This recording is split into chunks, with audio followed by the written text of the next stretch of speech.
5 દિવસ રાજ્યમાં ભારેથી અતિ ભારે વરસાદની આગાહી। સુરત, નવસારી, વલસાડ અને ભાવનગરમાં અત્યંત ભારે વરસાદનું એલર્ટ તો અમદાવાદ સહિત કેટલાક જિલ્લામાં orange alert.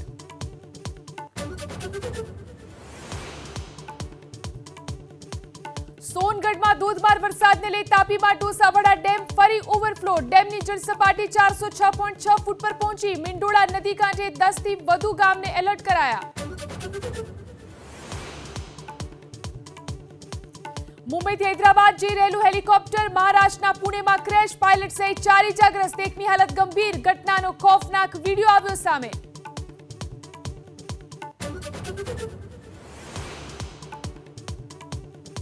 Kolkata rape with murder કેસમાં સત્યની શોધ શરૂ। સંદીપ ઘોષ, સંજય રોય સહિત 7 લોકોનો પોલીગ્રાફી ટેસ્ટ શરૂ।